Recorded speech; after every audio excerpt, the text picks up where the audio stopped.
Zdravstvuite, everybody. Welcome to the podcast Byzantium and Friends. I'm Anthony, your host. I had originally planned to post an episode today that was on the lighter, funnier side. I remember myself laughing through most of it as we recorded it. But because of the war in Ukraine, I have decided to postpone that. It didn't seem appropriate for the moment. And to switch it out with another one, which is on a topic slightly more tragic and grim, which is the difficulty of surviving childbirth and infancy in pre-modern societies, in Byzantium in particular. I had thought of an elaborate comparison between the difficulty of mothers and infants surviving childbirth and the birth pang of new states that emerged from the collapse of empires. In a certain sense, it's kind of what we're seeing. I'm obviously not referring to cultures or nations or societies or civilizations, but specifically to states. I have a very distinct memory of the messiness and cruelty with which it all played out in the 90s in Yugoslavia. A set of wars that everyone seems to have forgotten, at least journalists do, writing about the conflict that's going on right now, but which was, in a certain sense, part of the same process. But upon reflection, I found such comparisons to be too precious for the moment. Instead, I want to note that this podcast receives about 40 downloads a month from Russia and Ukraine alike.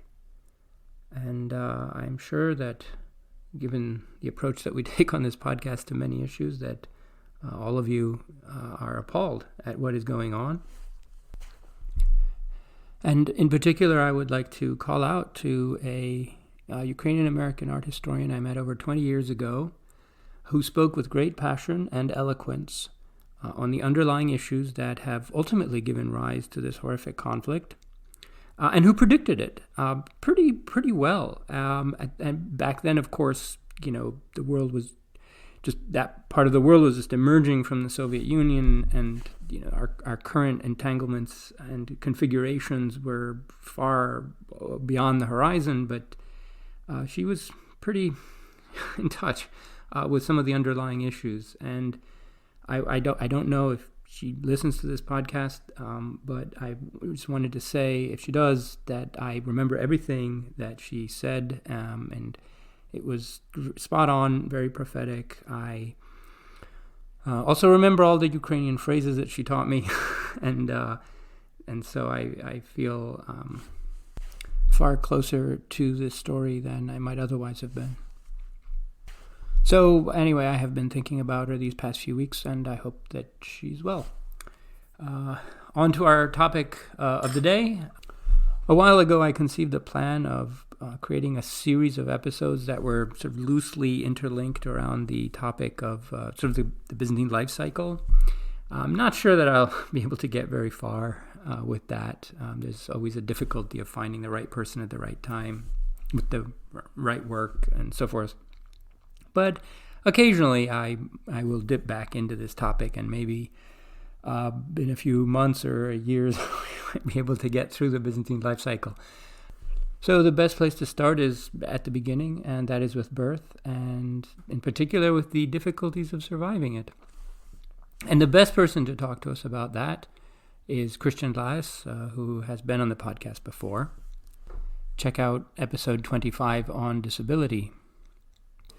He is a professor at the University of Manchester and is one of the best scholars who works on both people's greatest passions and loves and pleasures on the one hand, and also the most tragic, difficult decisions and situations that they face on the other hand. So this is work that requires the use of many different sources, which are difficult to collate and make to interface in order to get a rounded picture of issues such as disability and childbirth and infant mortality and so forth. But he does so, and it's very necessary work. As you will see, he's very eloquent and compassionate and humane in speaking about all of these issues. And in particular, we'll be talking about the first moments, the first weeks, the first months of a person's life, and both clearing up some misconceptions that exist about ancient and medieval societies, but also reinforcing some findings of scholarship and the study of demography in pre-modern societies that paint a rather grim picture. So I remember, maybe this was I was an undergraduate student when I read in textbooks that ancient fathers, for example, were not emotionally attached to their children, and that they could, thumbs up, thumbs down on whether the child lives, or toss it out, or something like that, or that infanticide was widely practiced in the ancient world, and for some reason you had an unwanted pregnancy or an unwanted child, you just leave it outside on a trash heap and it'll die, or someone will take it, whatever. I don't think that's true. But you would also read that life expectancy at birth was very, very low, and that families had to have very, very many children if they hoped to have a few of them survive to adulthood. And this produced a very different set of life expectations for families and for children, and involved a great deal of loss and tragedy in family and personal history. And all of that's true. And so we need to keep all of that in mind whenever we're talking about pre-modern society. The experiences and emotional structure and demography of the family was so different from our own expectations. Thankfully. I have linked to 2 articles by Christian on these topics in the description of the podcast episode. Many thanks to medievalist.net for reposting all of these episodes. And so without any further delay, here's my conversation with Christian Laes. Christian, welcome back to the podcast. Hi, Anthony. It's such an honor and a pleasure to be back. So thanks for having me. Oh, no, thank you for coming. So I really like your work, I have to say. And you work on a wide variety of topics, but also you work on very difficult and necessary topics, right? So there are things that our written sources really like to tell us about, like wars and politics and things like this. And there are things that they almost never want to talk about at all, either because these things are too banal, or they're beneath their notice, or they don't, concern the high and mighty. And yet these are very, very important things that we want to know about. And your work has sort of systematically targeted all these very important aspects of life in antiquity that you have to excavate in so many different places. And I'm using excavate metaphorically. You don't actually excavate, do you? Rarely. Okay. Only when I look for some inscriptions in certain Italian towns, but I'm not an archaeologist. No, okay. So I rarely excavate, You pull our knowledge together from so many different kinds of sources. It's wonderful. So today we'll be talking about, childbirth and infancy in the first days of life, really. Mm-hmm. And so let me just start with a question that might not be obvious to the audience, which is, so in your writings, you refer to this liminal period between biological birth and social birth. And I don't think that this is something that exists for modern infants anymore, because I think Facebook and the cameras get involved, right at the moment of biological birth. And so we've sort of collapsed that difference. But can you explain for us, in the Roman Empire, early Byzantine Empire, what is that period between biological birth and social birth, and what's the status of the infant during that period? Yeah, okay. I don't think I need to explain what biological birth is, but social birth, of course, is a concept which is kind of strange to us. It basically means that the baby at a certain moment gets recognized, that he sort of enters the social life. And that happens at a certain day. And in between, so the interval between the biological birth and the social birth, in between, you can consider perhaps, or you can consider the baby as something as, well, more, now I quote from the ancient authors, perhaps more a plant than a real living being. Perhaps the baby not being like 100% fully recognized already. And so the big question is, when did this happen? When was social birth? I'd like to refer to only 1 and 2 days ago. So in the old Roman liturgy, so on the 1st of January, it's actually the feast of the circumcision of Jesus Christ. And the 2nd of January is the name of Christ. So this is already a good example, of course. In the gospel, it is said that on the 8th day, Jesus got circumcised and also got his name. So the 8th day, which is also considered connected, of course, to the holy number 7, is one of these days that are often mentioned for the social birth.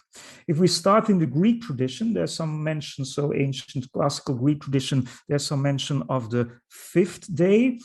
There's mention of the 7th day, so 7 coming back again.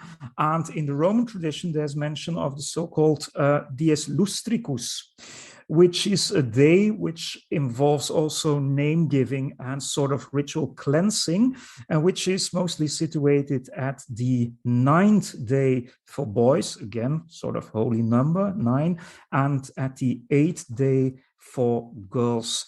According to Plutarch, this difference between boys and girls is there because men were supposed to be somewhat more perfect than women, so it took 1 day more, of course, for them to develop into this social birth. And one of your questions, of course, was, well, what happens in this period in between? Anthropological comparative evidence will teach us that often the child was not really named in this interval period, which is sort of interesting because you mentioned the Facebook, and often people will already reveal whether it is a boy or a girl and what the name will be, and so on and so on. Well, before social birth, the child is more something like it, yeah? So not yet named. And I remember having spoken to people on Greek islands about this, and they would say me also that they would often speak about tovrefos, or more recently now, of course, it's also to baby, so just the baby, and then the name would just be there at the moment of baptism, which brings me, of course, to Byzantine times too, and to the importance of Christianity. It is often said that baptism sort of took over this role, and that baptism in a way is also the social birth for Christianity. And then again, of course, you might ask me, when did this happen? From the 6th century on, there was infant baptism. So when did this happen in the case of infants? And then again, you see that there are many traditions. So one tradition would say, well, it would be appropriate to have the child baptized at the 8th day. Another period that is often mentioned is after 40 days. 40 being connected, of course, with the Jewish tradition. So the mother who had given birth was only purified after a period of 40 days. And so when you read, for instance, with Patriarch Nicholas the Third, so end of the 11th century, you will see that he mentions 40 days as the appropriate period for baptism, social birth. He also mentions the possibility of the 8th day, and kind of interesting too, he also explicitly says that any time right after birth is the right time when the baby is somehow in danger. When he turns out to be very weak, and when there is a danger of the baby almost dying immediately, it is, in the concept of Christianity, very important that it gets baptized as soon as possible. Yeah. So one of the problems that people in pre-modern times face is infant mortality on a far greater scale than we're accustomed to, and this sort of waiting period might have been in part due to the fear that, well, the infant might not survive, and let's make sure that the infant survives, or has the prospect of surviving before we socially invest in giving it a social identity and so forth. Sure. So what were the odds? Yeah, do we know anything about the odds of an infant surviving childbirth or to the first year? I mean, how can we begin to calculate that? Yeah. Again, well, we know quite a lot, but again, we don't know this from the ancient sources, which are, of course, never concerned about demography. These authors do not know statistics and so on and so on. But again, by doing comparative research, we can sort of figure out. And these numbers, these statistics, really look horrible to our contemporary point of view. Let me give you an example. So imagine that 100 babies are born. Well, it is said that out of this cohort, 33 would not reach their first birthday. And of these 100 babies, only 50, so half, would reach the age of 10.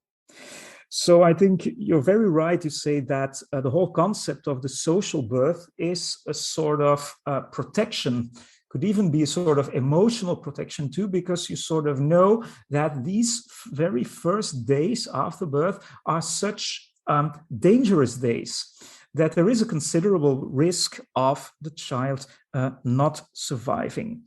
According to these same statistics, which, by the way, come from model life tables as the World Health Organization has developed them, from these same statistics, we know that, for instance, in antiquity, you should imagine instances of between 1,000 and 1,700 deaths out of 100,000 births. So if you would have 100,000 births, there will be about 10 till about 1,000 till 1,700 of these infants almost dying immediately. And these are shocking numbers. But if you look nowadays, for instance, at countries in the sub-Sahara, it is still something like 546 deaths out of 100,000 births. And the worst countries nowadays are, for instance, Afghanistan, where you even have higher numbers.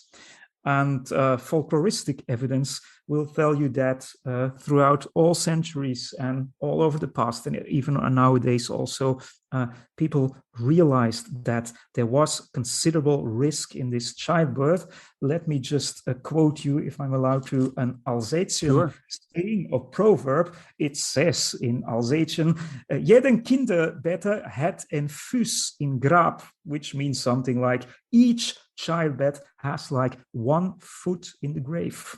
Right. So if this is the first podcast in a series on the Byzantine life cycle, we've already gotten to the end for some of our subjects here very quickly. So what do we know about infant burial? So this is, either before the moment of, or right after the moment of social birth. Yeah, I mean, we have excavated graves. What else do we know? Yeah.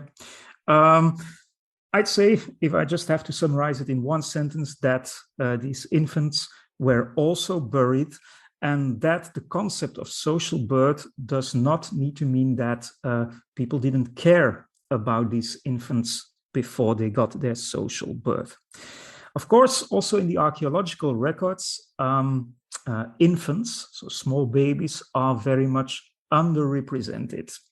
And some archaeologists have interpreted this as saying, well, perhaps people just didn't take care of these burials. But if we have a look at the Byzantine times, but I would say that this also counts for Greek and Roman antiquity, you would see that quite often small infants were even buried at the same places as adults. So just at common burial places. You would see that in Greco-Roman antiquity, but also for Byzantine times, there are instances also of sort of special graves for small children who had died. There are instances also of very small children, babies, being buried in the vicinity of the house, or even, there are some cases known in Byzantine Athens of this, babies being buried beneath the floor of the house.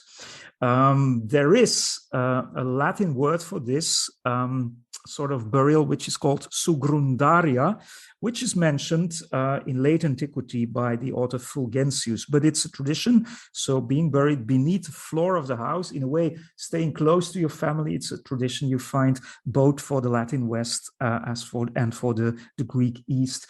There's also a tradition called the enchutrismos, which basically means that the body of the very small child, obviously, is buried in a sort of huge vase. And so these traditions of burial do point at a certain care and a certain attention also being paid to these small infants. So it's not sure, of course, infant mortality was massive, that's the least one can say, but that does not automatically mean that there were no infants who were taken care of even after their death, so as burial is concerned. Yeah, I want to come back a bit later to the question of parental affection, because I occasionally read some very strange things about that in the scholarship. But I want to stay for now on the topic of the dangers that infants were in. And another one that is often mentioned is that in the ancient world and late antiquity, that infants were often exposed, which is a euphemism for either killed or allowed to die through neglect, either by literally being left out in the elements or something like that, or that they were given away or sold to be raised as slaves. So I know that there are sources that talk about this. I often suspect they might be rhetorical in like a bad way, right? Like that this might be some kind of trope that you use in certain rhetorical contexts. Do we know how widespread this practice might have been? Is it really attested? And why would parents engage in this sort of thing? Because it sounds pretty abhorrent. Sure. It's a very difficult topic. Again, I need to say that we don't have any statistics concerning this. Obviously not. But it's really a multi-sided question, and I think the answer needs to be very nuanced too. First of all, I'd like to point out that child or infant exposure doesn't really equal infanticide, killing, elimination, or whatever. It is very well possible, surely in smaller communities, that when a mother, for one reason or another, cannot take care of a child, that she just puts it away somewhere in a place. But because of the fact that the community is small, everybody really knows whose child this is. And there might be another couple just taking care of the child and just taking it in their house as if it were their own child. And that is, of course, very different from infanticide or elimination or selling into slavery and so on and so on. Now, there has been some counting being done on sort of sources of supply of slaves, mostly for the Roman Empire. And there, scholars would say that we need to take into account that there was a significant number of foundlings, so just children being found and being picked up by sort of slave owners who sort of raised them, educated them, and then sold them with profit. So that there was sort of business going on there, sort of selling of children who had been exposed in early infancy. So I'm sure that must have been there. As for the decision of not having the child live, there are some indications that this happened too. And I would like to make the point here that this is one of these themes which is really shrouded in silence. So anthropology will teach us that this is the kind of thing that people just do not like to mention afterwards. Sure. But it happened. Often, also in Byzantine times, often the giving birth was a thing that happened in circles of women, obviously. So there's the mother and there's the midwife. And there are some indications about the midwife sort of testing the viability of the infant. Now, of course, there wasn't any medical diagnostics as we have it nowadays. So what would we imagine by testing? Well, of course, the midwife would have an idea of the appropriate weight, although they never thought of it in kilos and so on and so on. But she would have, by experience, a sort of idea. She would, of course, be able to test sort of sensory reactions of the child. She would have a knowledge. She would have a knowledge also of the limbs, what would be appropriate, what not. Perhaps also the color of the skin, and she would see when something was perhaps seriously wrong. And there, I think that we always need to take into account the possibility that surely very weak babies or disabled babies, as we would call them now, that there was a significant chance that they did not survive. It is basically, this is very cruel to say, I know, but it's basically very much possible just to put the child away for a few hours. You don't need to do anything, and then it will sort of die automatically. And of course, this is a thing that you don't really like to mention afterwards, so it won't be mentioned that often in the sources. This being said, I would never, ever want to make the point that Greco-Roman antiquity or Byzantium, that they were societies that did not allow disabled babies to live. There's plenty of examples of people of whom we know that they had a sort of congenital birth defect, but that they survived and even sometimes made careers and so on and so on. So I would say it depends very much on very concrete individual conditions. What if, for instance, a couple has been longing for a boy for many years, and now the first boy is there? Well, he doesn't really look healthy, but of course they don't have sophisticated diagnostics. So perhaps it will get better in a few years, and they just keep the child. What also about all sorts of disabilities which are not discovered right after birth? So there are cases of blindness, cases of deafness, which you just don't recognize from birth on. When you have the child for 2 or 3 years, of course, you're not going to decide to just get rid of him or her. And I would say that one of the reasons why we as scholars are so much interested in this is that in the 30s of the 20th century, these very few, admittedly very few texts, ancient texts that mention this elimination of weak life have been abused by Nazi scholars.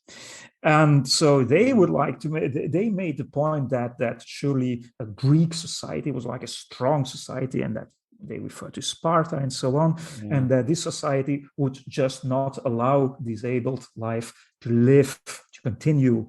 And so there's lots of studies about Hitler in his propaganda also referring to the Greeks. And then in the 50s, you get a sort of reaction. Then scholars will say, well, actually, you cannot blame ancient Greeks and Romans for this, because they didn't do this, and this was not like eugenetics and so on, which is obviously true.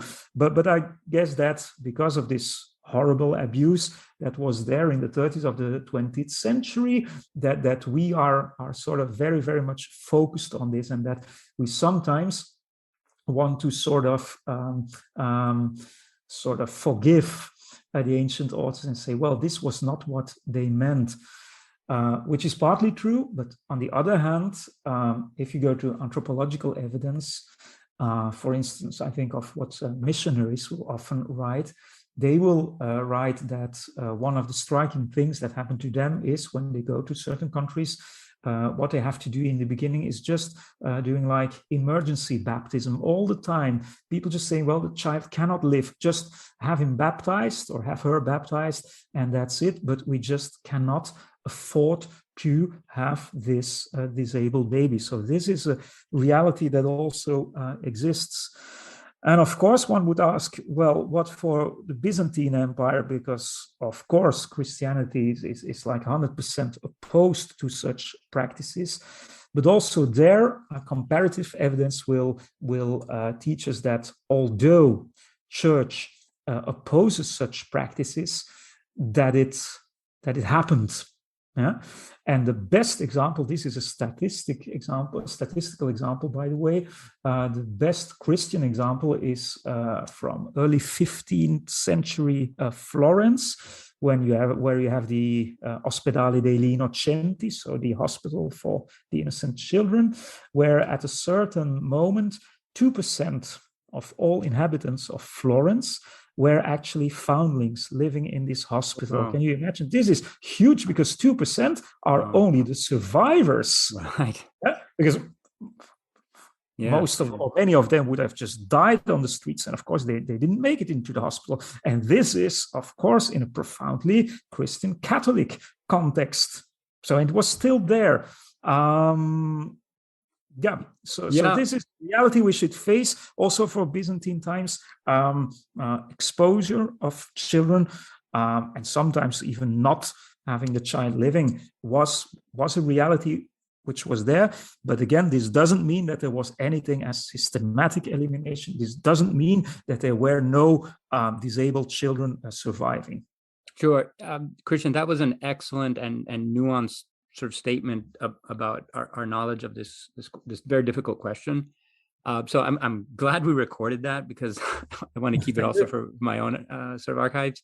Right. And what I was referring to when I mentioned rhetoric was actually I think I'm referring more to like early Christian writings that accuse traditional Greco-Roman pagan society of cruelty towards children, and they're often like what's the word? Attributing the sins of the ancient gods to the societies that worship them, right? And so you have, Kronos eating his children and Hera throwing Hephaestus off of Olympus and things like that. And Christian writers would say, well, this is how you treat children. Like, and it's this kind of blurring of the world of the gods and their worshipers. And then, of course, yes, there's a whole question of Sparta and a big debate about the Kiadas and all that. But okay, we don't need to get into that. But there are these. But it's often, indeed, also with early Christian writers, it's always like us and them. So we do not do this; they do this. On the other hand, I remember a passage with Ambrose, and Ambrose saying that an eagle sometimes chooses not to raise one little bird. And then he calls this a sort of wise decision. And then he goes on, it's sort of ugly ducktail because another bird will take care of the little infant bird. But still it is there, and he says, he mentions something like a wise judgment. So I'd imagine that people, that his readers would recognize something. Right. So speaking of the ancient gods, Kronos and Zeus and so on, there's a widespread opinion that I keep reading that ancient fathers were rather distant, cold, and indifferent when it came to their infant children, like not emotionally invested in them. And that this allegedly, made it easier for them to expose them or to, set them aside and let them die if they were ill or something like this. Yeah. And I have the impression that this isn't true at all. Yeah. And I'm glad that in your articles you kept coming back to this issue, I think. And, maybe I misinterpreted, but I thought you were kind of doing it as a corrective to that view that, no, actually, ancient parents loved their children, from the moment they were born for the most part. And these were very difficult choices. So what do we have? Do you have any evidence about, fathers and infant children? Sure, absolutely. So I would never ever make a claim like this that fathers in antiquity were sort of distanced or indifferent even towards their little babies. That's a claim I would never make. Of course, it's interesting where it comes from, and there are reasons for a claim like this.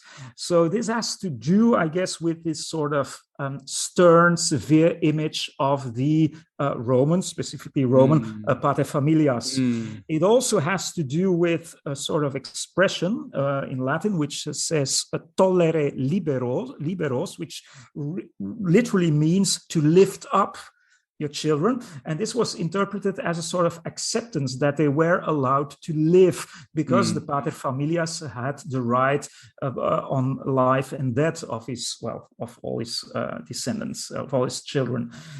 So the image, I guess, comes from there. But first of all, tollere liberos is not that gesture of acceptance as we have often thought it was. So this is just a misinterpretation. And the paterfamilias was basically, well, Romans would always say that this was something very typical of them. It's sort of it's something that sort of constitutes their being Roman, but it doesn't always relate to reality. Yeah, and of course, as you know much better than me, so also in Byzantine law would just refrain from that image of paterfamilias, which was as a very Roman thing.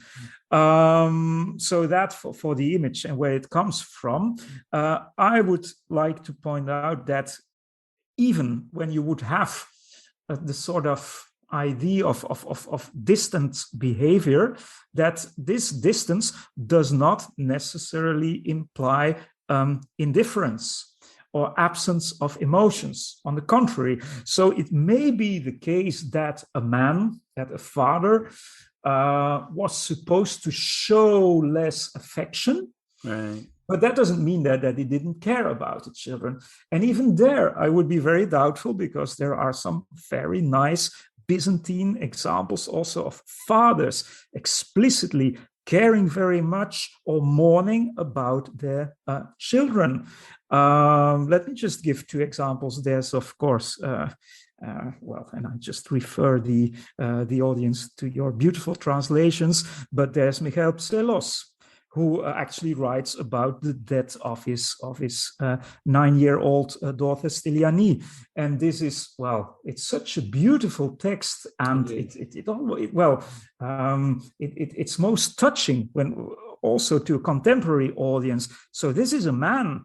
This is like the Byzantine Cicero. This is like the great rhetorician, but he was always concerned about self-representation, but he's not worried about showing his deep emotions for his daughter, who died at such an early age. And if we think about the life, for instance, of Theophanos, so the wife to Emperor Leo VI, 9th century, late 9th century evidence. So we read that Theophanos' mother had died when she was just some days old, when she was a little infant. And so what you get there is, again, a sort of very touching, emotional description of her father being desperate and looking, of course, for another woman who could breastfeed the little Theophano. And he obviously cares a lot about his little baby daughter, and he shows it. Well, at least it's described as such in the life of Theophano again. So this is a sort of model behavior that was allowed also to a man. Yeah. So now that you mentioned the imperial court, and the births and infant death and mother death that happened in it pretty regularly over the centuries, and it happens to be some of the most well documented of people in Byzantium or in the court. So in one of your articles, you paint a very striking picture of the birth of an imperial heir in Constantinople. So what were some of the traditions that accompanied that?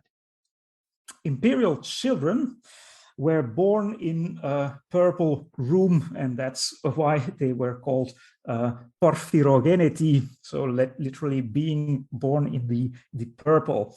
Yeah. And we happen to have that beautiful book of ceremonies written by the Emperor Constantine Porphyrogenetos, in which he really describes what happens when an imperial baby, to say so, was born.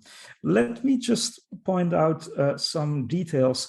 So according to the Book of Ceremonies, the whole ceremony happens on the 8th day following the child's birth. That's again interesting, of course. It brings us again to the idea of the social birth.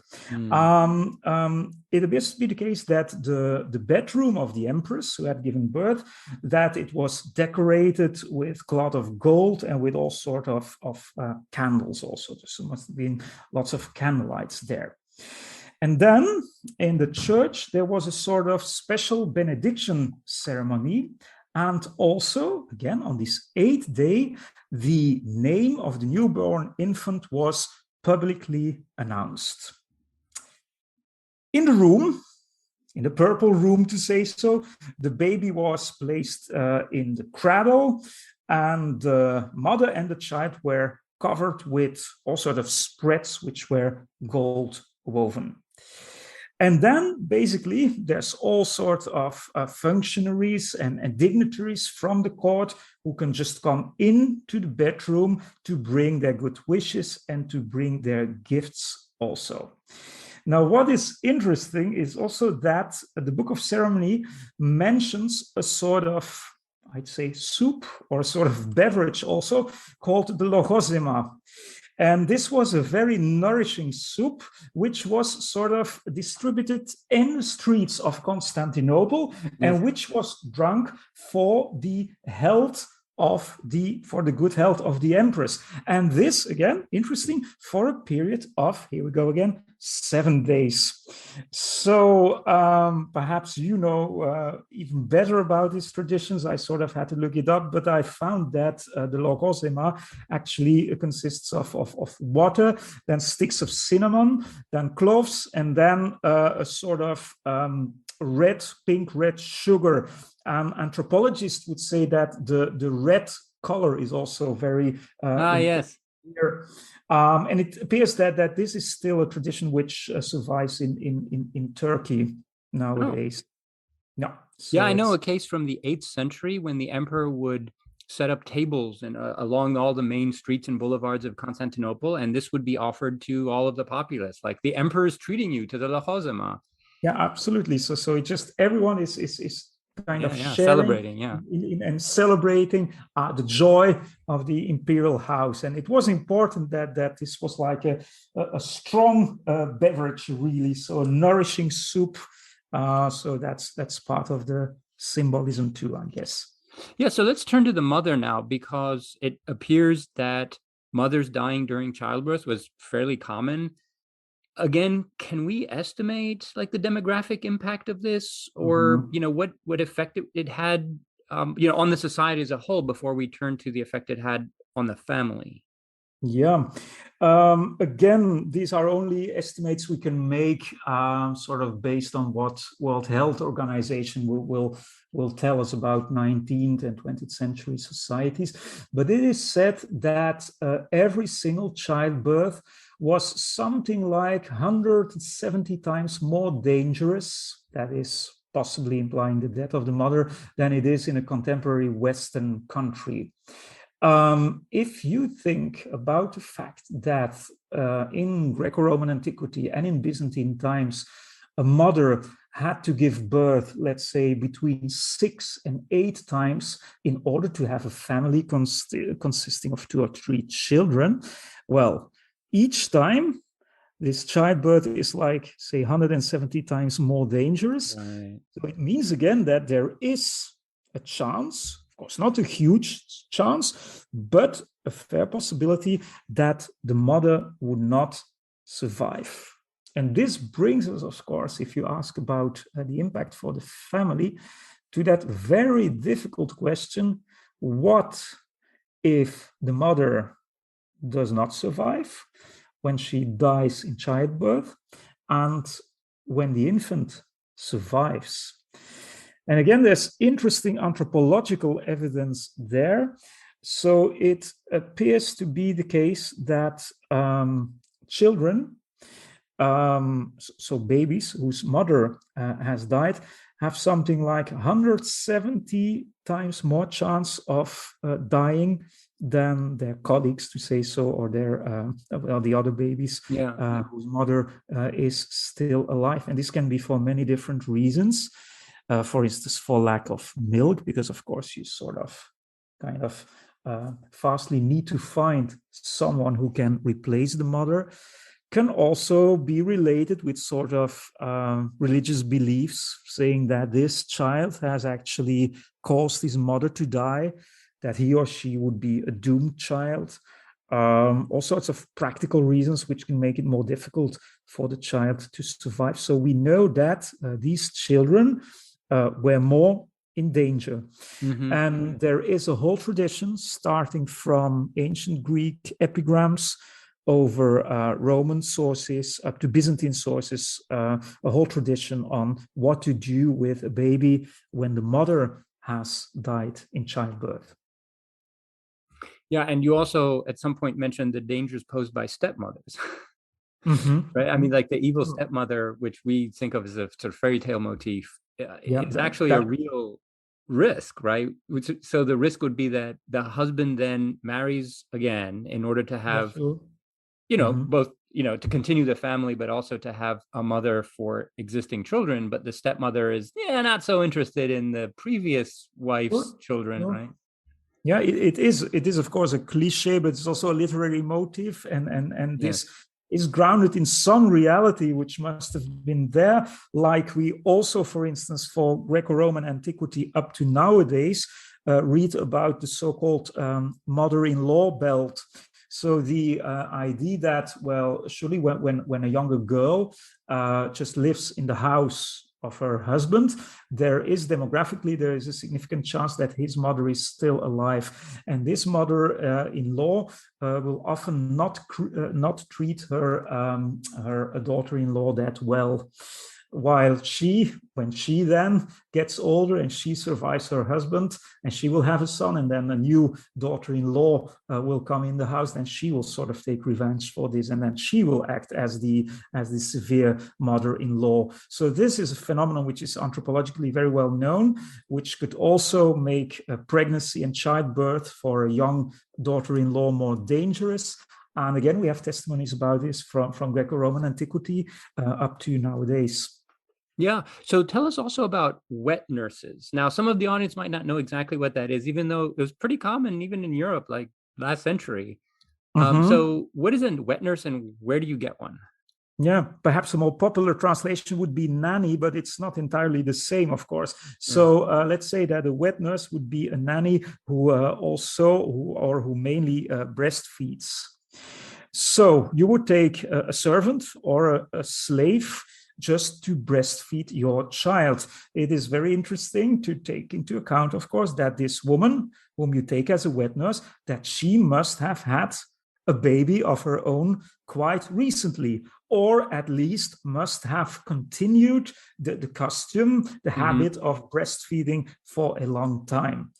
Now, why would you do so? This is interesting, of course. There are some ancient Greco-Roman ideals connected to aesthetics, so that it wasn't perhaps good for the aesthetics of the aristocratic body that you would breastfeed yourself. Could also have to do with a sort of contempt for physical work. Some scholars have related it also to sort of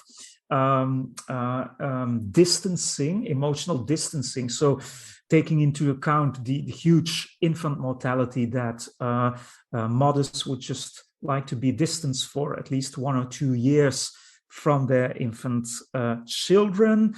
So these may all be motifs, but a very practical motif would, of course, be when there are just problems, when the mother is just not able to give her milk herself.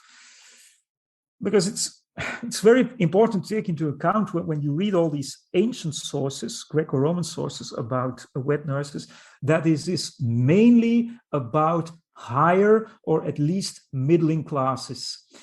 They also made contracts, wet nursing contracts, where you can see that the lactation period was sometimes up to 3 years, by the way.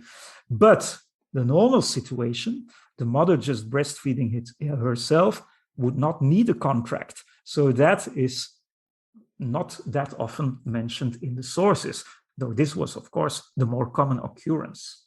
Yeah. So now, an interesting idea would be what happened in Christian times, because of course in Christian times you have very much this idea of the Theotokos. So basically, Virgin Mary breastfeeding Jesus herself. Yeah? And the more Mary gets important, the more this could also influence the image, at least the imagery of motherhood. And there are some really interesting Byzantine cases, again, in the lives, of course, of the saints. So I found one from the 9th century concerning the patriarch Ignatius, where it is said that there is a mother of 3 children, and she has what is called dry milk. Well, whatever that may be, we can imagine, of course, that she cannot really breastfeed her 3 children. She has to recur to a wet nurse, which she does. But then, by drinking a potion and by being in contact with the relics of the saint, she gets healed. And she can breastfeed herself again, which is interesting here. So in this Christian source, the ideal situation is obviously that the mother would breastfeed herself. And this is part of her healing, that she can do it again and that she does not need to recur anymore to that wet nurse. Now, also in Byzantine times, there have always been wet nurses, but I would tend to believe that it was less frequent than the phenomenon was in Greco-Roman times. Yeah, so correct my math here. You mentioned earlier that, let's say, the average wife or woman needed to have between 6 and 8 children in order to produce in order for the family to reproduce itself into the next generation. Right. That means for the population to remain stable. And I think we know that in times when there isn't like plague or famine or war, the population tends to increase very, very slightly, like 0.01% or something over time. So there is a slight increase. And because of the risk of childbirth, it means that women begin to give birth to children fairly young, maybe around 15, and continue until they're maybe 30 or something. But it means that women are very often, like most of the time, they're either pregnant or breastfeeding. Yep. So that means that it would be fairly easy to find a wet nurse, in that most of the women in that range around you, like about half of them, were probably breastfeeding, if or maybe not half, maybe anyway, some very large number. So this would explain how this can be a very common thing. Now, I just have the impression that in like village communities, this tended to happen pretty often. Who's breastfeeding, give the infant to that, something like that. Yeah, that's obviously true. Absolutely. I think that technically we would not really call that wet nurse, because a wet nurse is mostly someone with whom you have a contract and you just ask her to do this for a certain period of time, and you just pay her for this, unless it's your slave, of course. Then you just order her to do this. But as you rightly mentioned, there's also all sorts of other solutions within the broader family or the broader community, which brings us to a very to our just to our tastes, to say so. This sounds like really odd, but this is the phenomenon of the breastfeeding grandmother. Yes. But if you look at it anthropologically again, so I just found some statistics about this.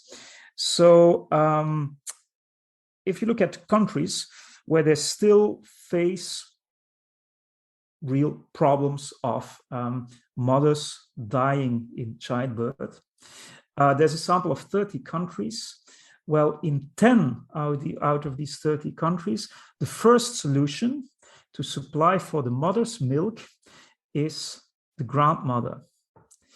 And why is this? This is, of course, for many reasons. First of all, we find this odd because we often connote grandmotherhood to old age, which doesn't need to be the case at all. Right. It is perfectly possible if you are a mother for the first time in your late teenage years, it's very much possible to be a grandmother at about age 40. It is very much possible that you as a grandmother are still breastfeeding, in the process of breastfeeding, because you still have smaller children around. Yeah? So right. This is an obvious possibility. And this must have happened also in Byzantine times. Again, so there's a 9th century source about Niketas of Medikion about his grandmother, because his mother died when he was only, I guess, 8 days old. And the first who takes care of him is his grandmother. And the word that is used for her taking care of him is the Greek word trephen, which can connote also, well, providing food. It's not explicitly said that she breastfed, but it is a possibility.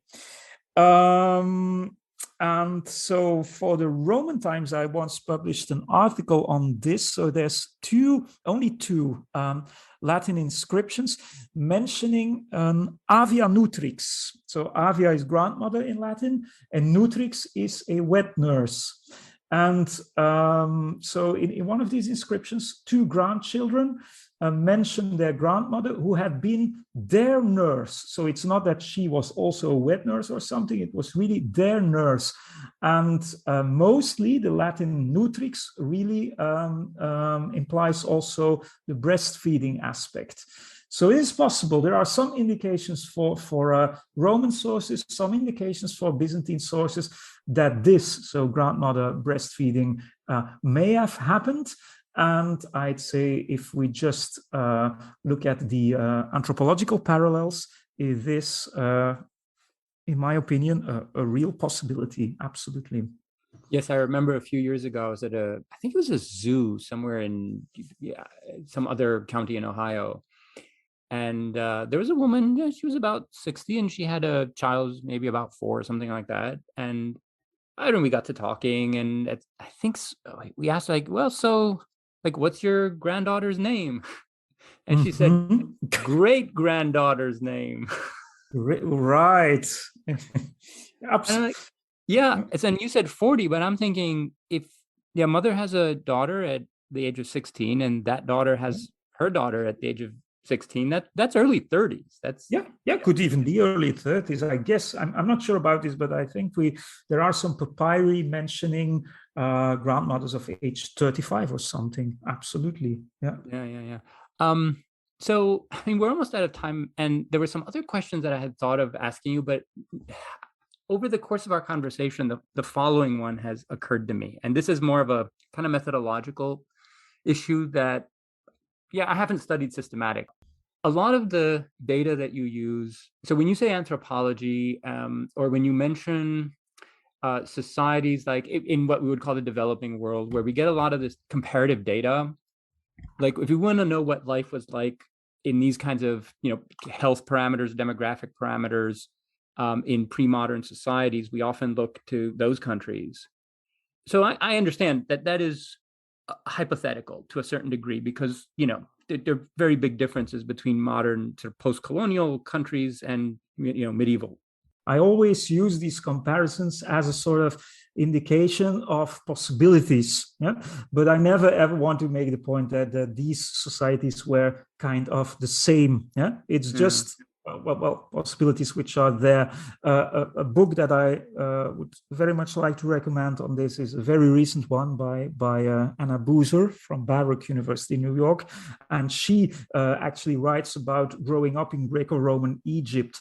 Now, she is very knowledgeable about present-day South Egypt and Sudan also, because she has excavated there for some years, and she will often also make these comparisons and also point to 19th century surveys where scholars wanted to make the point that ancient Egypt just lived on up to the 19th century. And based on her experience, she will always say, yes, there are certain rites, there are certain things which still go on and which are sort of recognizable already from antiquity, and you still find them nowadays or in the 19th century. But this being said, one cannot ever claim that, for instance, present-day Sudan or people in present-day Sudan would live in the same conditions as people in antiquity. So it's always it's instructive, it's useful, well, we can learn a lot from these comparisons, but we always need to take into account the proper context, of course, of the civilization we are studying. Absolutely. Any final thoughts before we? Just going on this. So, for instance, the idea that childhood is and infancy is a very dangerous period, that there might be sort of goddesses or sort of evil witches or whatever coming and just taking your child away or killing it. Well, this is an idea you find in many, many cultures. And so for Greco-Roman antiquity, you have the idea already of the Gelo, so the sort of evil woman, sort of witch who would do this. In the Latin West, Middle Ages, you find the idea of sort of blood-sucking witches. And you find the Gelo also in Byzantine times, obviously including the idea of protective amulets. And then, well, this is sort of enlightening because you see, again, these people realized that infancy was a dangerous period. And there's also something like this psychology. Often these Gelo or these Gelone or these Gelones, these creatures, were often failed mothers themselves.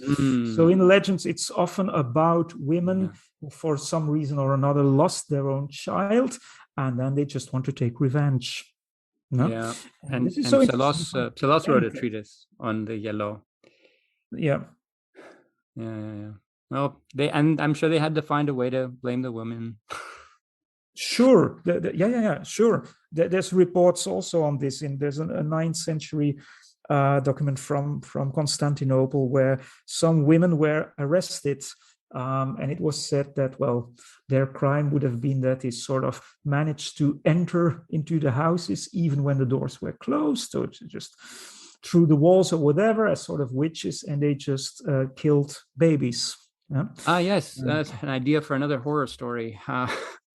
So you will find in the popular press, you find such horror stories even nowadays. In my book on childhood, I quote one from Oklahoma, and again, in a way, one can say that there's sort of that one can compare that with the tradition of the Gelo or the witches from 8th century. Was it 8th century Constantinople?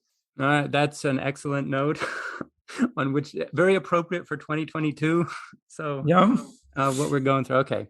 Thank you, Christian. That was very, very illuminating. And thank you for continuing to work on these very difficult topics, but they're necessary topics. Thank you for having me again. It was a great pleasure to do so.